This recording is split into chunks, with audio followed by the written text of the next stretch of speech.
Swayam Prabha. Digital India. Educated India.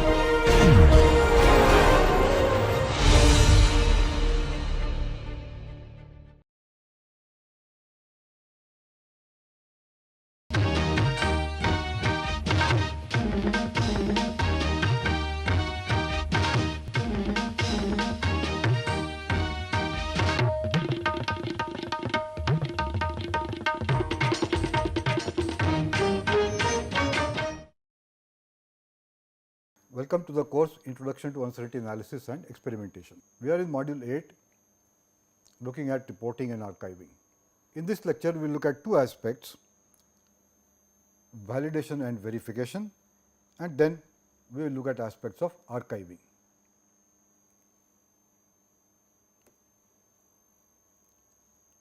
In what we have done so far in this course, we have looked at completely what we do as an experimentalist.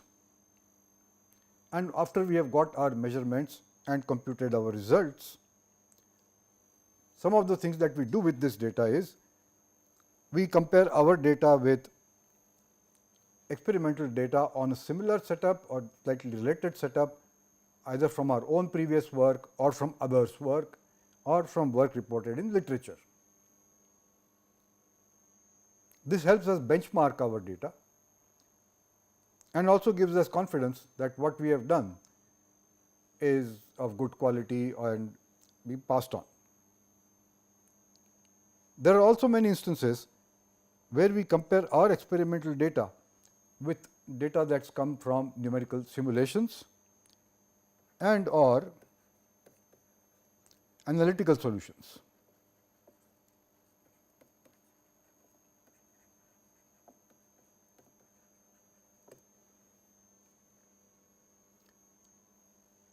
We will come to issues related to numerical simulations in a minute. There are few cases where the data that we are looking for and the relationship between the result and the measurands is such that we already have, for certain conditions, an analytical solution.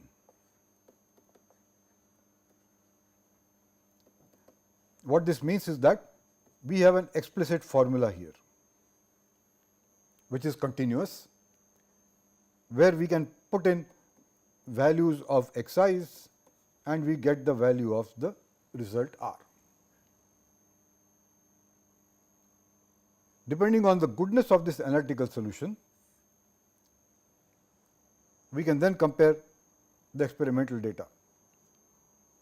It is possible that the analytical solution is for a simplified case of the experimental condition, in which case the analytical solution may or may not match up exactly with the experimental work. There could be other cases where the analytical solution is much more sophisticated and our experiment is an approximation. So, our data then is to be benchmarked against the solution of this analytical formula. So, these are integral things one does as a part of the data analysis part of the experimental work. There is the companion solution aspect that comes up, where either we or somebody else has done a simulation, and by simulation we mean a numerical simulation.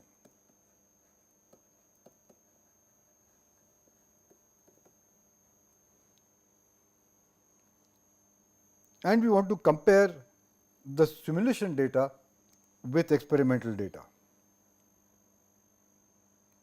So, in one it could be possible that we are the experimenters, we only generate the experimental data and then we are done with. Somebody else is doing the numerical simulation, they want to do the comparisons, then they ask us for our data for their comparison. So, whenever we are doing this comparison between experimental data and numerical simulation data, the first thing to check is whether all the conditions are the same.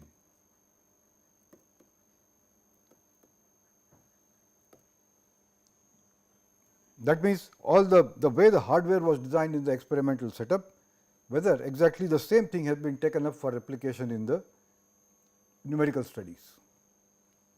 When that is satisfied, then we can say that the two data, the output that we get from experiments, the output that we get from the numerical simulations, they are comparable. Now, numerical simulations could mean solving the governing equations, which are generally partial differential equations, by the finite difference scheme or the finite element scheme or the finite volume scheme. We will not, of course, go into the details here. This is not a course on that, but this has now become a very standard way of looking at problem and getting insights into it. But they are limited in that unless that output is validated against experimental data for similar conditions, until then these results are of limited use. So, that brings us to this issue of the importance of validation. Over the last 20 years, the American Society of Mechanical Engineers, ASME, has developed standards on V&V, which is verification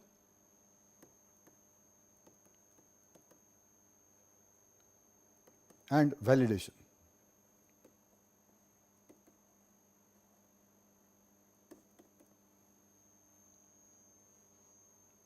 These are broad guidelines that govern the methods by which we assess the goodness of numerical simulations.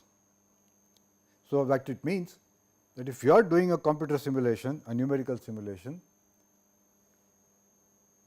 it would be good to look at what these standards say, follow that as best as possible and report how the outcome is. For experimental work, the process of validation and verification we had come across during a phase of the experimentation, which was the qualification tests and the debugging phase. It was during this time we conducted a series of tests, which we detailed when we were looking at that, wherein we established the fact that the experimental setup is doing what we expect it to do. Only then we have faith in the data that we generate for conditions about which we do not have full information. That is what we had called qualification tests, and this was part of the debugging phase.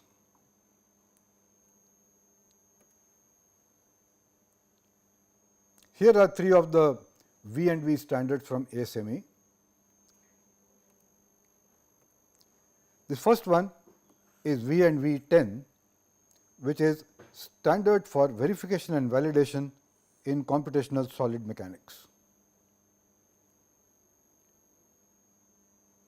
The second one, this is V&V 20. This is a standard for verification and validation in computational fluid dynamics and heat transfer.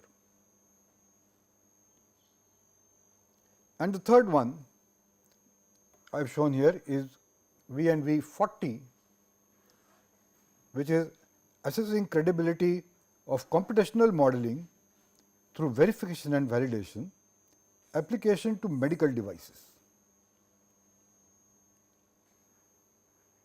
So, in this COVID times, when we look at things like the ventilator, this would be our standard by which we have to follow the process of computational modeling and verification and validation. As you can see here, this standard is dated 2019, this is 2009, and this one is 2018, which tells us that these are very, very recent standards, and this field is a very young and evolving field, and we will still see more changes happen maybe in the next 5, 10, definitely 20 years. These standards came in response to the fact that people began to believe that once you have done a numerical solution using some finite difference or a finite element code, that answer is perfect and correct, and people started believing in it without having any doubts of the fact that there were uncertainties, that there were probably limitations, there were errors introduced at various stages, and it is in those light that you should see the goodness of those results. So, this aspect has become very important now in computational work, whether it is solid mechanics, computational fluid dynamics CFD, or computational heat transfer CHT. There are a few more of these which I am not showing up here, but I encourage you to have a look at it and see how the full technique, where on the one side we do computer analysis or a numerical simulation and say that this is the result, how do we establish the goodness of that? That is what these standards do. So, let us see what it is. First, let us look at verification. So, in the V&V standards, it says verification of simulations basically is whether the equations are solved correctly. And in the real world, there is no such thing as exactly correct or exactly wrong, but depending on what assumptions were made, what approximations were made, the sum of the part of the solution would be somewhat good, somewhat accurate, and some could be quite off. So, that is why I put here how do you quantify what is correctly,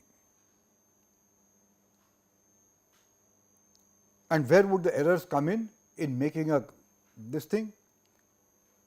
Well, first, whether the equations themselves were correct or not.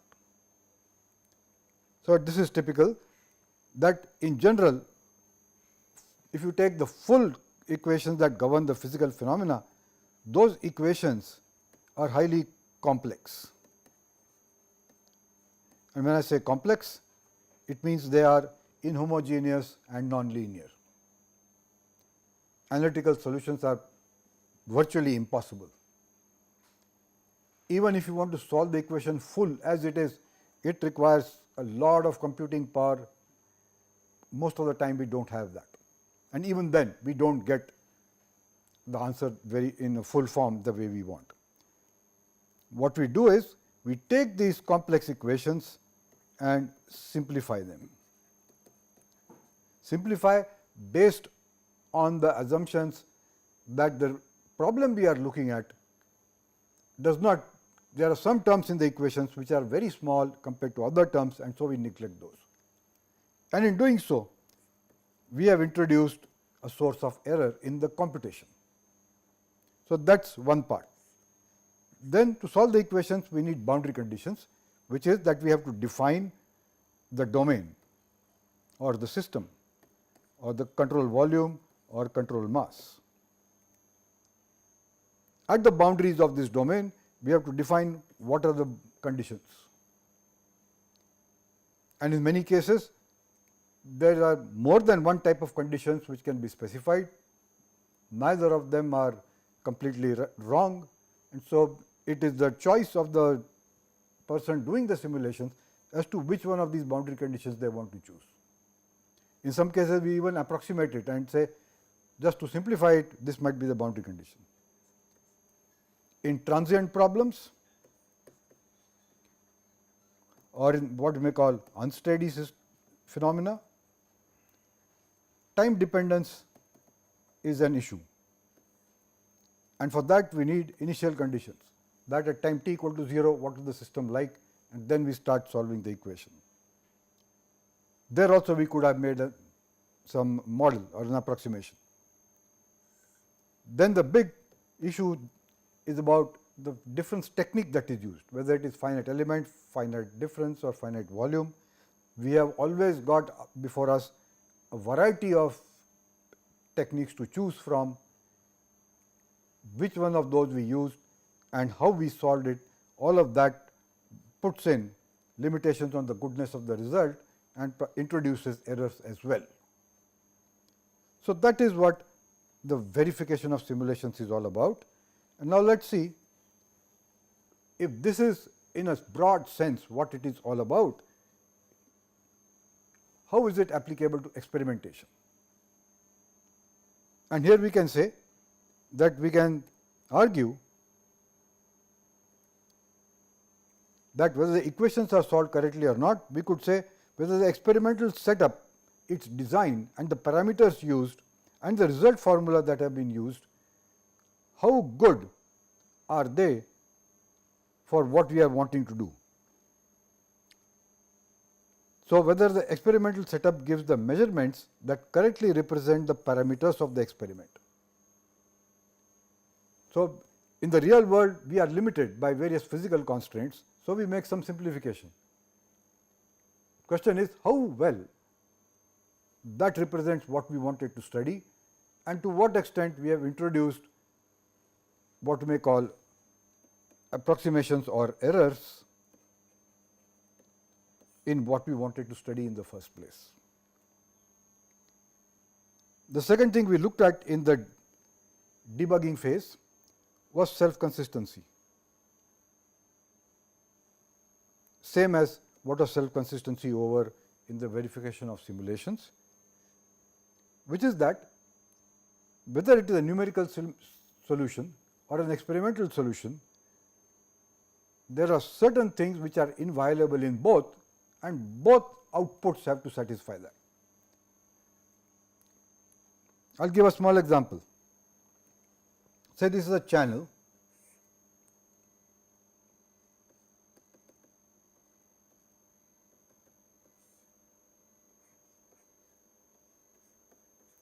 through which we have a fluid flowing,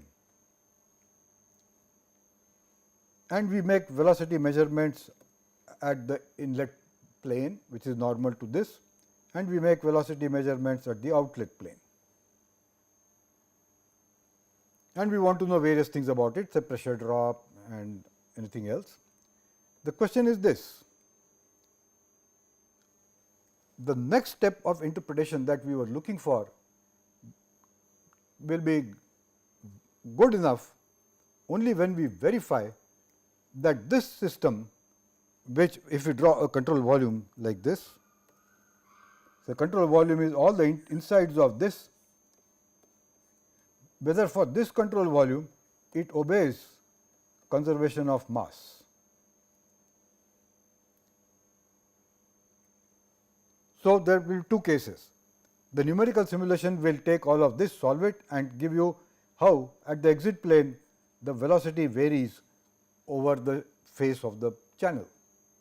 In the experimental case, we will get velocity same points or at different points from a measurement, and in both cases we have no option but to make sure that the conservation of mass is satisfied, and that is very simple, that if it is there is steady state operation, then the mass flow rate going into this face m dot in has to equal m dot out. And while we will say that theoretically this is always going to be true, when the practice either method will tell you that my inflow rate was this much, outflow rate is this much, and there will always be a difference between them, whether it is the numerical simulation or whether it is the experimental work. But that is where our uncertainty analysis comes in. When we say that both of these are plus minus something, then in light of that we should be able to confirm that our measurement technique was such that conservation of mass is obeyed. And in the case of simulations, there also you will have to say what are the uncertainties in these velocities, and then say that in light of those whether or not we are able to establish conservation of mass.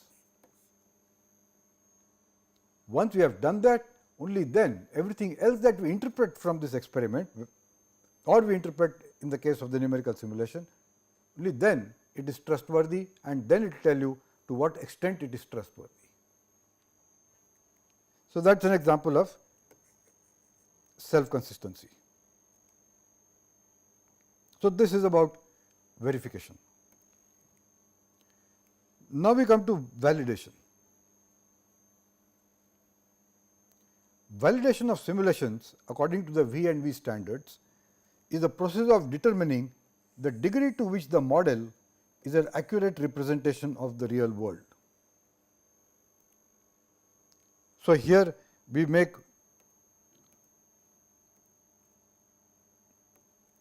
various modifications, starting with geometrical model.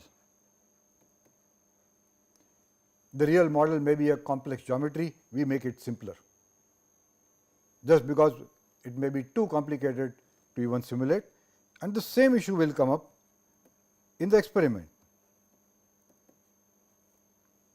The real apparatus is much complicated, it is much bigger, we work with a smaller device or we look at a scaled version of it, so that we can make measurements at all.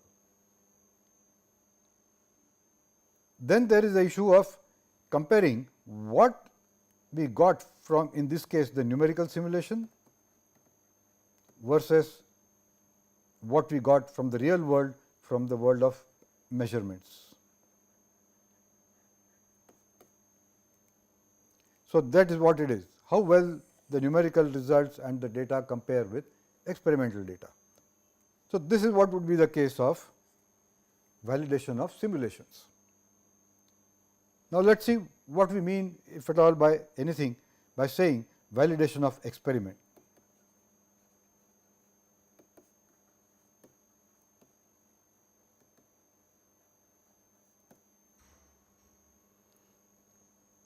So, here are some issues.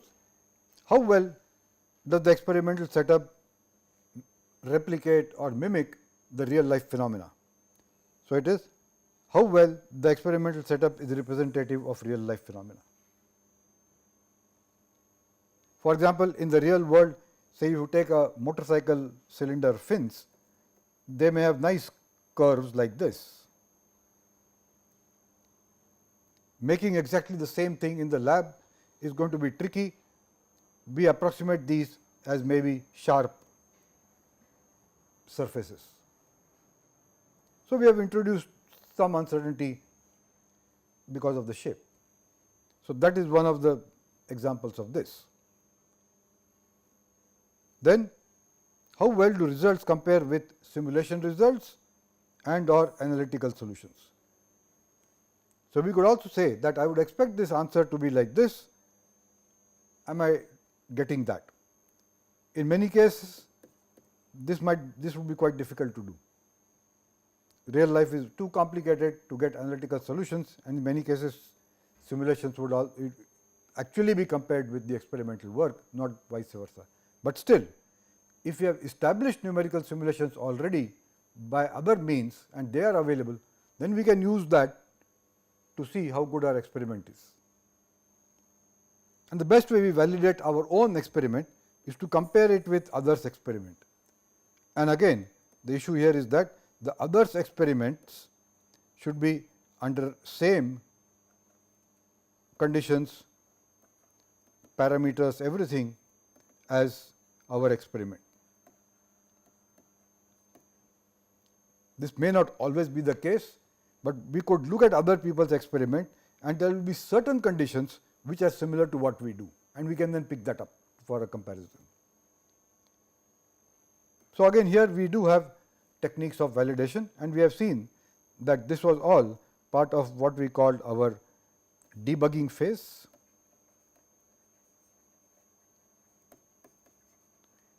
And we include this as part of the qualification tests.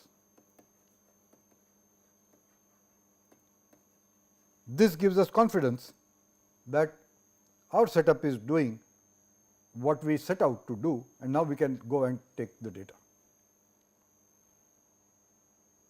So, that was validation.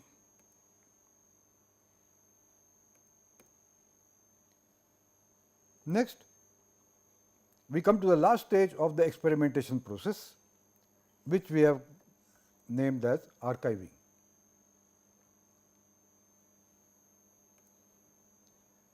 In its simplest form, we can say archiving is nothing but storage and retrieval. In our case, we are looking at experimental data, so we can say it is storage and retrieval of experimental data.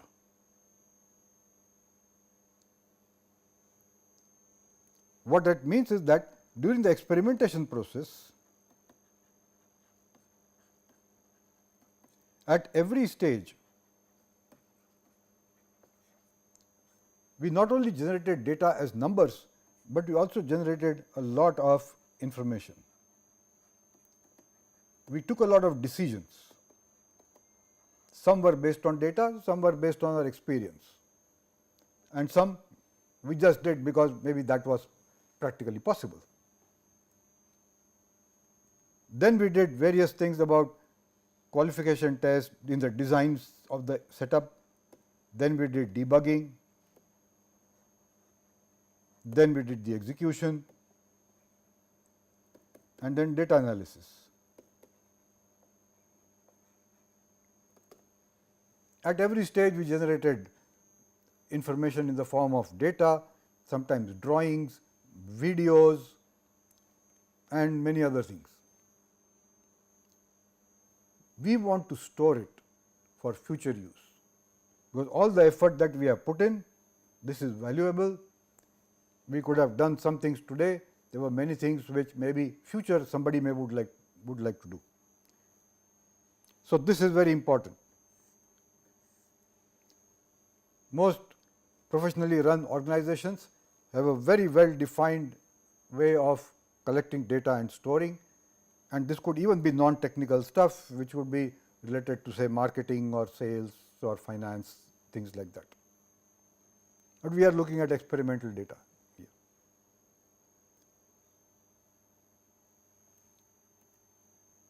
So, here are the forms in which we create information. We can call it information or we call it data. First, as numbers or numericals. And data takes two forms, as we have seen in the experiment. One is raw data, which is data as it came from the experiment without any mathematical operations on it. That is a raw data. These are the values for each measurand. We have to just store it as it is. Then we do calculations using it, interpret it in different ways. Then we store that as computed data. So, two things come here, raw data and then computed data. So, these are numbers. We have to think about the format of the number itself and how we put that information together. So, maybe a CSV file or a DAT file, all this will have nothing but millions and millions of numbers, and so we need to find and put together as a documentation what is the file type, its access, and how to read that data.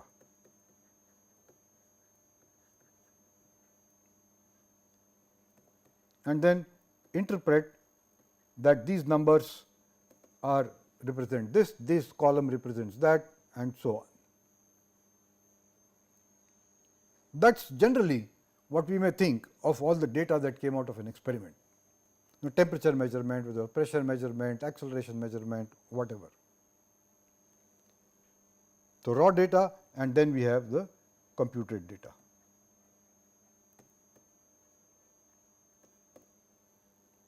Then we have drawings.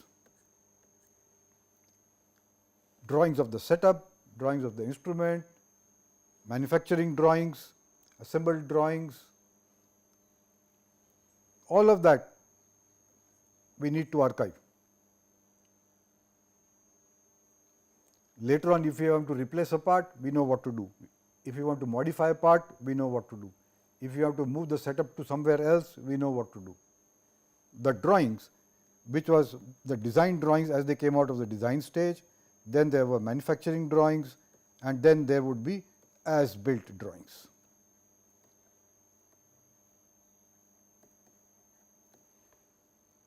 We may have designed something in mind at the manufacturing stage, we might have modified it. Finally, we may have had to make some small modifications so that the whole thing actually fits properly. In that case, that final drawing that we make, this is of importance.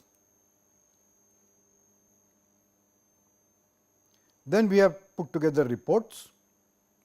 monthly progress reports or weekly progress reports, annual reports, thesis, dissertations, all of that. So, this we have to document. One is of course, we can put up a PDF file, but also we put its raw form, which is the editable version,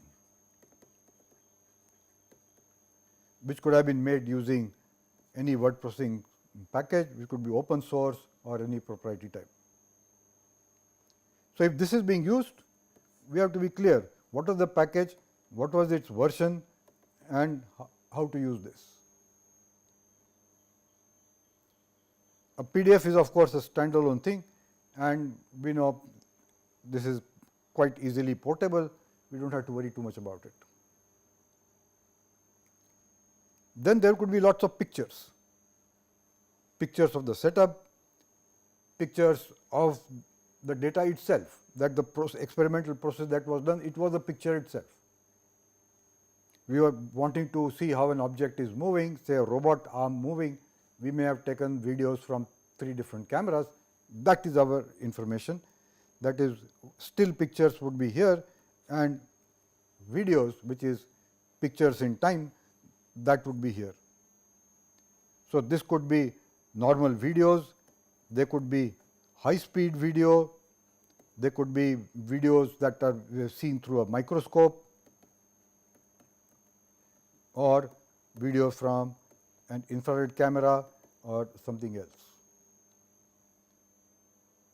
So, there are many formats in which all these things can be stored. We have to tell what it is, only then others can interpret it. Then there are information related to instruments, instrument calibrations, equipment, equipment manufacturer and their data. So, all of that is valuable information for future use, and we need to store it, so that in future somebody can pick it up, know what it is, and take action based on that. So, pretty quickly we see that in an experiment we are generating lots and lots of data. And if you are taking videos, high speed videos or infrared pictures, and that to high definition pictures, where very quickly you would run into tens and hundreds of GBs of data per experiment. And this becomes a real challenge of how to store it and then how to use it.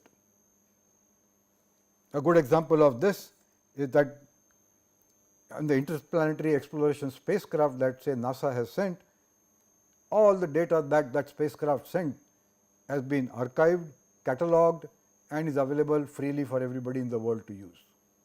So, you may see frame by frame pictures of the rings of Saturn or the spot on Jupiter, things like that, and each one of that image, how it was sent, the instrument when it was made by someone, how the data is, how that information is there, and how it is made accessible and readable to the public.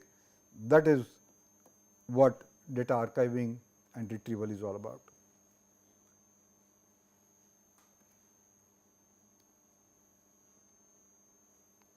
Then we have to provide enough documentation, so that this information which is put together just does not happen as say a bunch of reports as a hard copy or a mixture of hard copy and soft or only soft versions. And then there should be also traceability as to what is linked to what and then what. So, this is a time related sequence.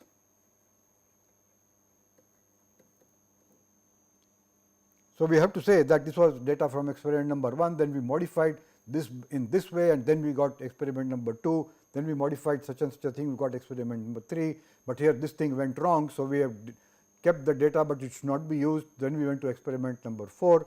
All of that type of information needs to be preserved. And we do all of this as we saw in the reporting case, but we want access in future to ourselves and to others, especially when you, the experimenter who did it initially, you are not there. So, this is very valuable in passing information to others and to future generations. So, let us see some applications in the real world which is not exactly an experiment, but these are industries where they collect lots of data now and they are storing lot of data and using it in various ways. So, here are some pictures. Here this is a process plant.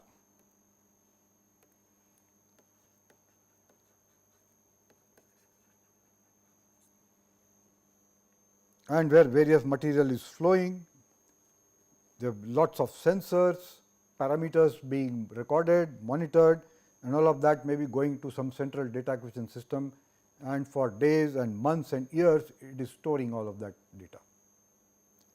So, this is chemical processing. You can include even bigger things like refineries and petrochemical complexes and other things. This is a picture from the auto industry where manufacturing is going on. So, for each one of these devices there are various things being done, they are all run through a numerical program. So, there is the various things that have been input to it, then it does various things and then the product is inspected. So, at all these points you are generating data which is again being stored. Then we have a manufacturing system, lot of these are CNC machines. So, you are programming them, monitoring every component that is coming out and collecting all that data and putting it together. Example of transportation, that is an aircraft, and the aircraft typically has about 100,000 sensors, and data from each one of them is being recorded, and in the modern plane most of this data is being transmitted to ground computers in real time.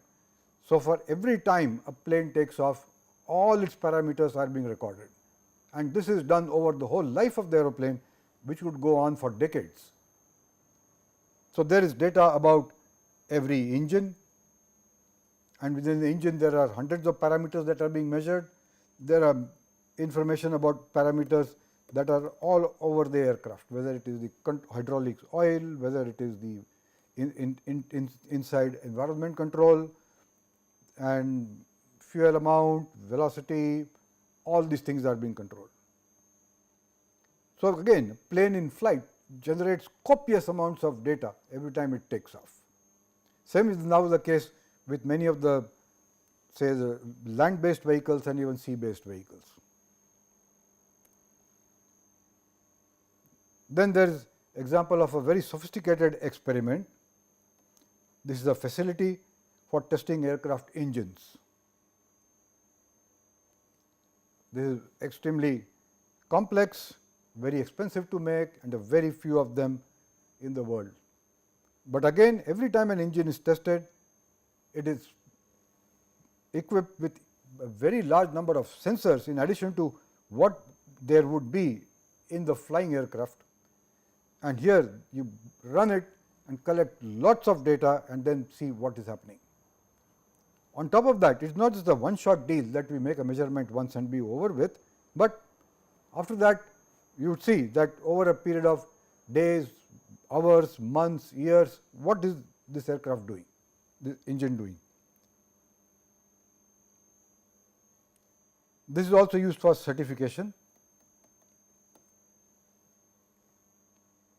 which is the process by which we say that this equipment does this particular thing, a parameter this much plus minus this much according to our various standards that we have seen. This is from the energy sector.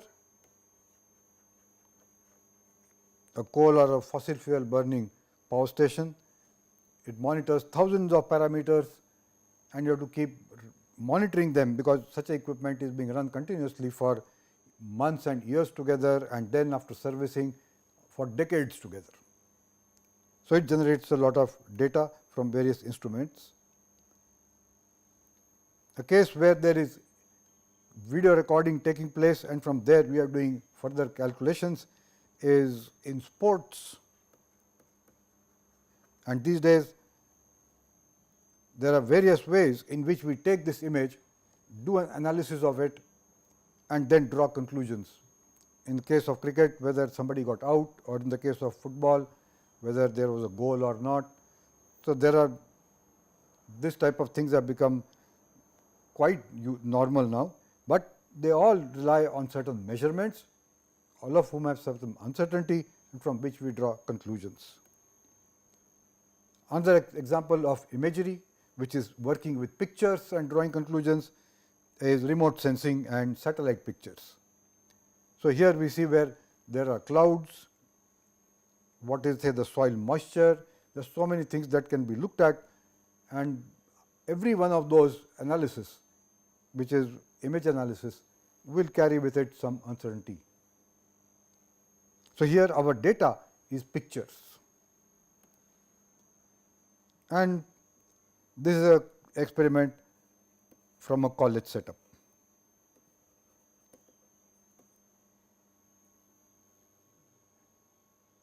So, we are again making some measurements, and then what was the learning aspect, but then did we archive it and did we learn from it? That is something we can add. So, all these things tell us there is one thing common to all of them. These are all practical physical world systems. There are sensors, instruments, all of them are measuring parameters. So, you have measurements, all of this you are either processing in real time or otherwise offline and storing, and you get lots and lots of data.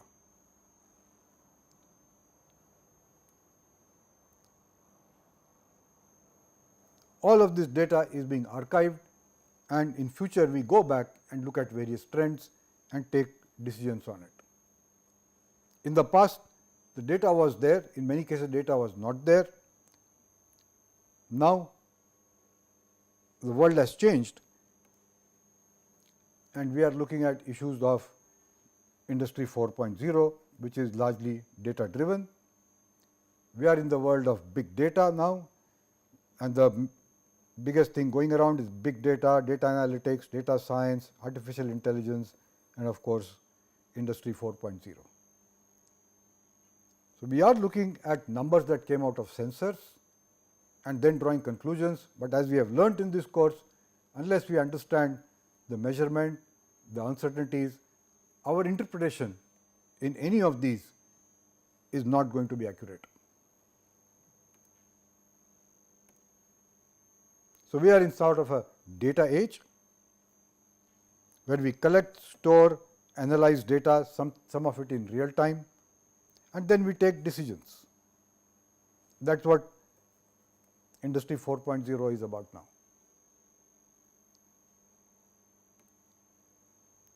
There are many challenges, because since this data is coming in digital form, there are issues of what we call software issues. For instance, some data was collected using some proprietary software of some manufacturer. Few years down the line, that may not be there at all. How do you access it?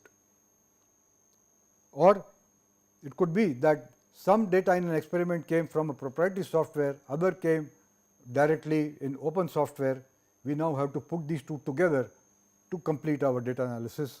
That can become a challenge. Hardware changes, and as we have seen, even in instruments, what used to be purely a mechanical indication instrument gradually started become electronic with electronic indicator, and now it has got within it its own storage, its own wireless communication, all of that has happened.